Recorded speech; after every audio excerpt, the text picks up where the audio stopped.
Creatinina aumentada, densidad mayor que 1,030, hematocrito aumentado, proteínas aumentadas, ¿listo? Hiperazotemia renal.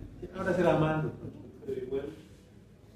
Luz aumentado, creatinina aumentada, densidad urinaria menor a 1,030, hematocrito normal, proteínas totales normales, hiperazotemia renal, y puede ser insuficiencia renal aguda o lesión renal aguda. Recuerden que en la crónica este puede estar disminuido, ¿no? Por eso hablamos de insuficiencia renal aguda. Luz aumentado, creatinina aumentada, densidad urinaria menor de 1,030, hematocrito disminuido, proteínas disminuidas, hiperazotemia renal, enfermedad renal crónica. ¿Listo? Por eso necesitamos toda la mayor información que podamos, ¿no? Recuerden que el paciente puede hacer, el crónico puede hacer agudas, ¿no? Sí, por ahí va a estar la diferencia. Luz aumentado, creatinina aumentada, densidad urinaria variable, hematocrito normal, proteínas plasmáticas normales, hiperazotemia renal, que puede ser por anemia. ¿Listo? Entonces, como referencia, simplemente como referencia, una tablita de todo lo que hemos hablado. Nos vamos para la parte del urianálisis, y en el urianálisis pues vamos a tener diferentes formas de la toma de la muestra. Dentro de las formas que podemos tener está la micción natural. ¿Sí? Sí, no, es un poquito complicado la micción natural. Uno andar con un frasquito detrás del paciente, ¿no es cierto?, correteándolo por el parque para que orine en el frasco. Entonces es un poquito complicado. Podemos tener la toma de la muestra de orina con sonda. ¿Listo? Complicado un poquito hasta que se coja la experiencia. Sondear hembras, la mayoría de los colegas no lo hacen, no se puede, es un poquito más difícil sondear las hembras. Y tenemos la otra, que es la ideal, que ojalá la podamos hacer todos, que es la cistocentesis. Y la cistocentesis, pues, si se acuerdan de lo que les enseñaron, uno puede colocar el paciente en decúbito supino, ¿no? ¿Sí? Uno se me confunde con los de radiografía, que es el contrario, ¿no? Entonces, sobre la columna, las patitas hacia arriba, uno desinfecta, yo de alcohol, que normalmente en una aguja, en la cara abdominal, y como punto de referencia, uno suelta un poquito de alcohol, y donde se forma el charquito del alcohol, que es a nivel de la cicatriz umbilical, ¿sí? Ahí se forma un charquito con el alcohol, lo seca uno y ahí se sigue la función. Pues, normalmente como lo hacemos, ¿no? Y primero hay que palpar la vejiga, ¿no? Que si está vacía, pues ¿para qué me pongo yo a chuzar? Yo ya palpé la vejiga, hago la desinfección y coloco. ¿Listo? Y en los gatos, algo que me llamó la atención, lo enseñó, creo que ese fue el doctor Paludi. No, Paludi no, el doctor Gatti. Gatti, que es el especialista en gatos. Es bastante curioso, ¿no? Él lo hace con el animal en cuadripedestación, ¿sí? Fija la vejiga y hace la función lateral. No sé si ustedes lo han visto hacer en gatos. ¿Listo? Entonces me llamó hartísimo la atención porque no siempre los patas arriba, sino que poner patas arriba a un gato es más complicado. Entonces lo que hacen es que en cuadripedestación fijan la vejiga, al fijarla la dirigen hacia la pared, ¿no? Entonces van a hacer la función la hace lateral. ¿Listo? Entonces es otra forma de hacer la función, la cistocentesis. Entonces vamos a tener, como mencionaba, diferentes formas para hacerlo.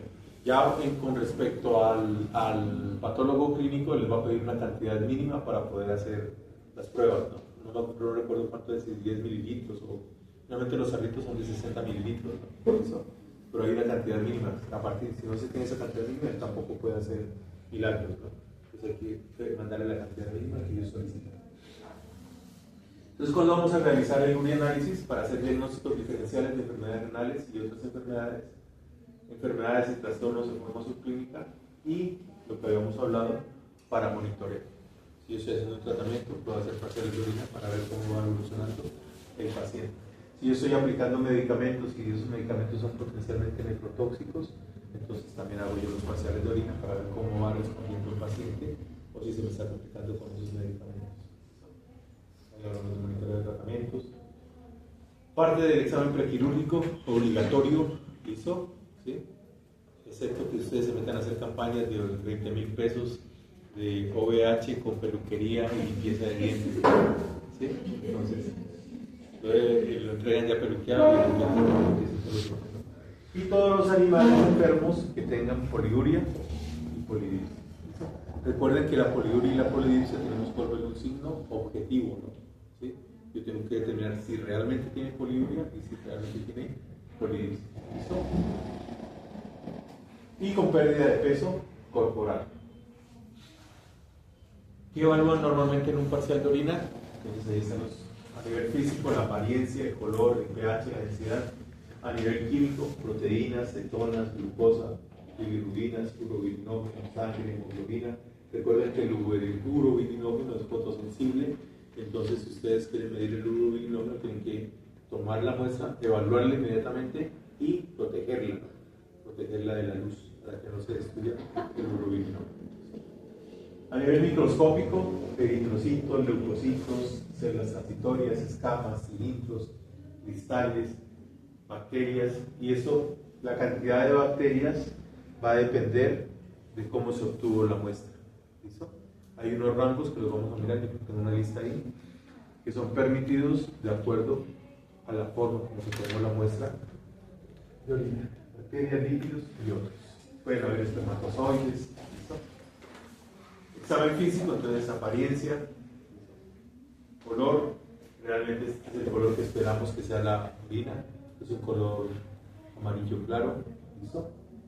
Pero podemos encontrar hematuria, hemoglobinuria, ¿no es cierto? Que puede ser rojo, podemos encontrar amarillo verdoso, ámbar o azul, ¿no? Dependiendo de si el animal está recibiendo o no cierto tipo de sustancias. O puede ser claro. Aspecto, puede ser turbio o puede ser transparente, ¿listo? Entonces todo eso nos van a reportar en el examen. Y lo que hablábamos del volumen, ¿recuerdan que hablábamos del volumen? Caninos, más o menos hablamos de 25 a 30, realmente es de 25 a 40, ¿no? Entonces la principal pérdida de líquidos será a través de la orina. Eso es lo que el animal consume diariamente, principalmente pierde a través de la orina. Y el felino de 10 a 25. Recuerden que evolutivamente los gatos se desarrollaron en el desierto. ¿Sí? Por eso los gatos concentran más la orina y por eso la densidad urinaria de los gatos es más alta. Si se han dado cuenta siempre los valores de los gatos para densidad urinaria, incluso el punto crítico de sostenibilidad es más alto, ¿no? Es porque ellos concentran más la orina, ¿listo? Y producen menos orina también, proporcionalmente 10 a 25 y el gato 25 a 40. ¿Listo? ¿Por qué? Porque si no tenían agua, pues ¿qué tenían que hacer? Pues menos líquidos, había que concentrar más la orina. ¿Esos serían una disposición más enfermedad? No, porque eso es evolutivo. Eso es evolutivo, entonces es lo fisiológico en él. ¿Listo? Y aquí está lo de otras especies, ¿no? Recuerden que es con refractómetro, ¿listo? Entonces la densidad urinaria la vamos a hacer por refractometría. Las tiras no, porque las tiras tienen un máximo de densidad urinaria que está diseñado para humanos. Creo que es 1,035. Si la densidad es mayor a 1,035, la tira ya no funciona. No es capaz de dar ese valor. ¿Listo? Entonces no utilizamos las tiras para ese parámetro. ¿Listo? Y lo otro es que las tiras, cuando ustedes las compren, deben ser de veterinario. La mayoría de las que venden son para uso humano, entonces eso cambia los valores. ¿Listo? Entonces la densidad urinaria, recuerden que eso es agua más algo. ¿Listo? La orina es agua más algo. Se hizo los procesos de filtración, de reabsorción, de todo, pues ahí quedan unos solutos. ¿Listo?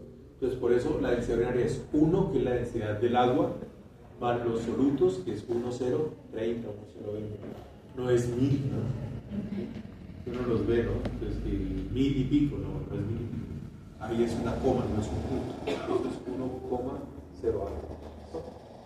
Y lo que hablábamos, ¿no? Refractometría. ¿Listo? Pues ahí tenemos la densidad, miren los rangos de 1,015 a 1,045, con un máximo posible, ¿no es cierto? El paciente la puede diluir fisiológicamente. Toma líquidos, entonces la puede diluir, o no recibe líquidos y la puede concentrar más. Entonces, el rango. Si yo le tomo una muestra de orina a un paciente con uria, perdón, con polidipsia, y me da por debajo, no indica que tenga daño renal. Tengo que asociar con otras cosas. ¿Listo? ¿Sí? Si yo tengo la duda, antes de emitir un diagnóstico, lo que haría es pruebas de restricción al consumo de agua. Eso es complicado. Es decir, la prueba no es complicada. ¿Sí?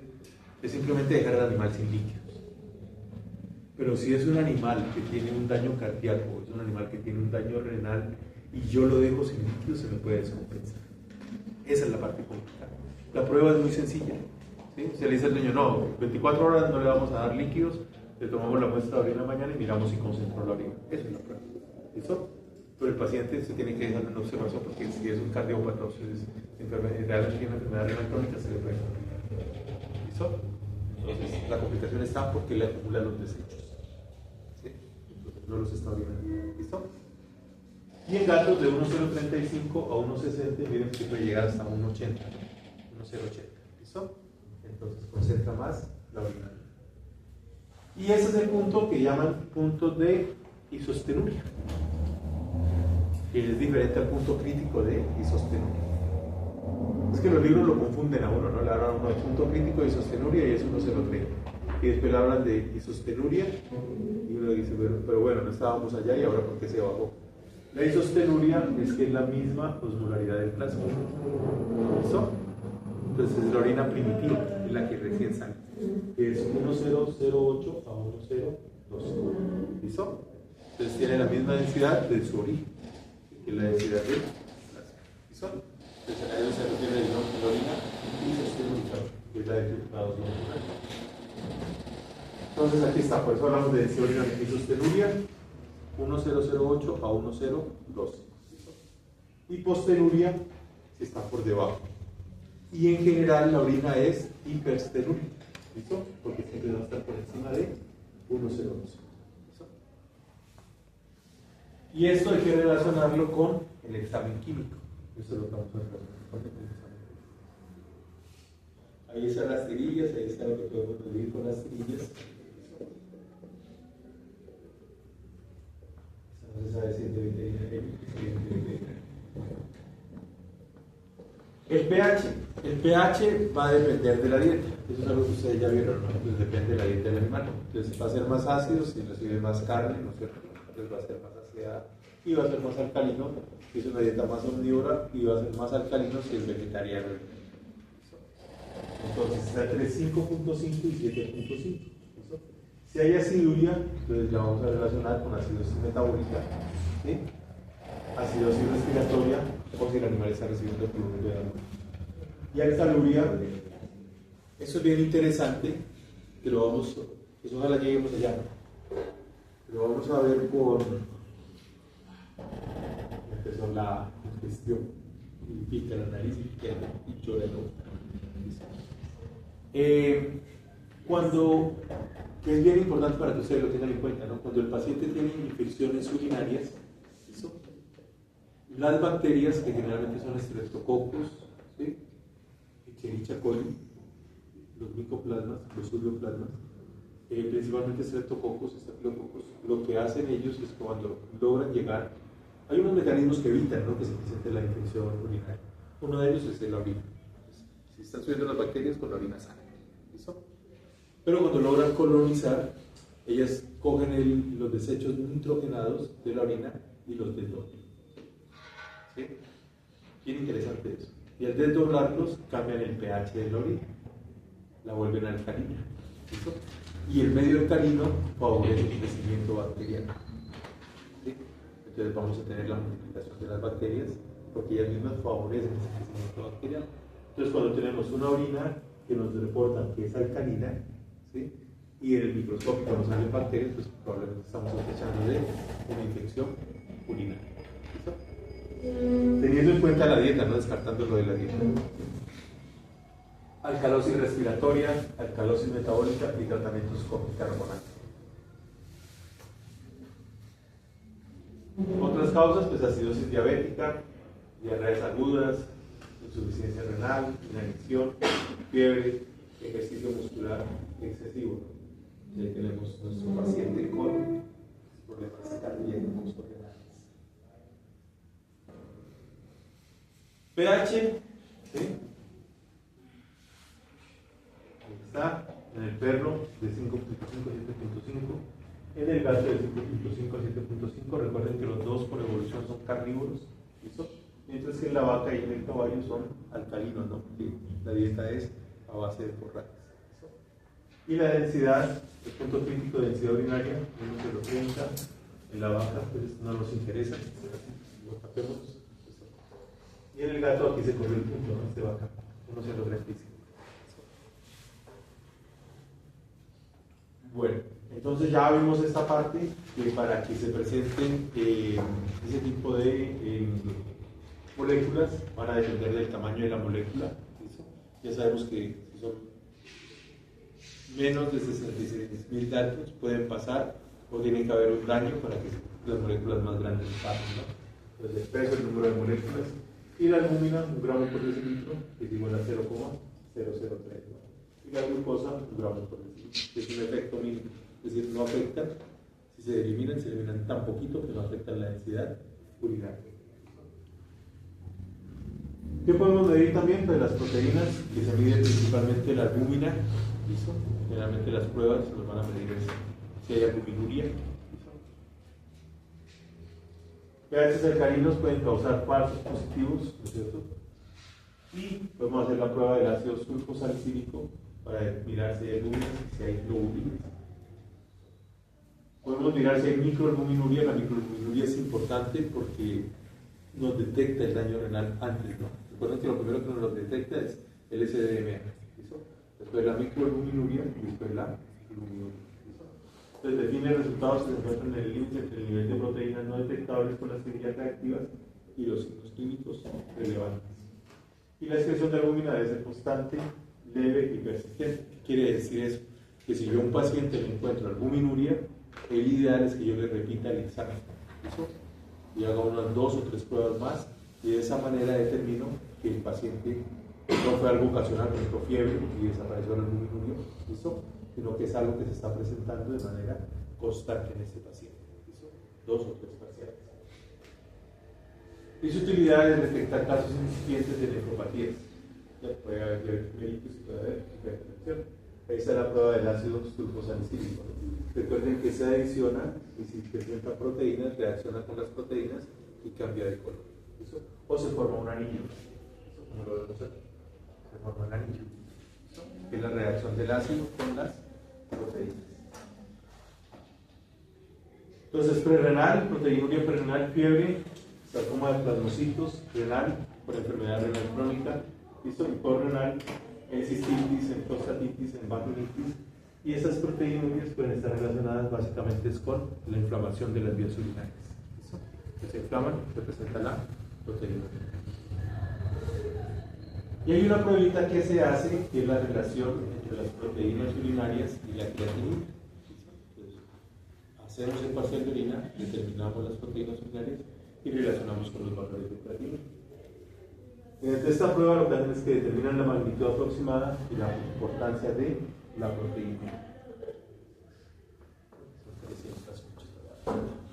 Ahora vamos en la 15. Entonces, ventajas. Cuando hacemos este tipo de comparaciones, recuerden que hacemos comparaciones en los pacientes hipotiroideos, ¿no es cierto? Hacemos comparaciones en diferentes tipos de enfermedades. ¿Cuál es el inconveniente? Que siempre nos va a quedar una zona gris. ¿Sí? Y esas zonas grises son las que no sabemos si la prueba nos sirvió o no nos sirvió. Pero aquí, como tal, la prueba es más exacta que las tiras y es una muestra al azar. Y desventajas, análisis de orina simultáneos para descartar hemorragias o inflamación, que son como las zonas en que no nos sirve la prueba, y nos sirve para monitorear el progreso de la enfermedad. Y las relaciones mayores de 1 de creatinina y proteína urinaria son normales y valores normales entre 0,3 en perros, menor a 0,3, en gatos menor a 0,6. Glucosuria, entonces ya habíamos visto que la glucosa se reabsorbe por el túbulo proximal y en términos generales debe ser negativo. Los animales no deben eliminar glucosa, ¿no? En el perro, si se permite algo, 10 a 12 milimoles por litro y en el gato 2 a 16 milimoles por litro. ¿Cuándo podemos tener glucosuria? El diabetes mellitus, ¿listo? Cuando le estamos administrando, recuerden que podemos hacer aplicaciones de glucosa para suministrar energía al paciente. Entonces, cuando administramos soluciones glucosadas, en el síndrome de Fanconi, en la insuficiencia renal y en gatos. Y las cetonas se dan para acelerar la oxidación de ácidos grasos. Está el beta-hidroxibutirato, que es el 78%, el acetato, que es el 20%, y las acetonas, que es el 2%. En general, deben ser negativas, porque el animal no debe tener cetonas en el parcial de orina. Pero si hay cetonuria, generalmente la relacionamos con la diabetes mellitus y cuando es cetoacidótica. Cuando el paciente está cursando con la diabetes cetoacidótica. Entonces, cetoacidosis diabética, especialmente el perro. También se puede dar por inanición, ayuno, anorexia, fiebre, hipólisis, catabolismo por tanto perros y el hipertiroidismo. ¿Dejamos ahí? ¿Ah? Ya no los quiero ver.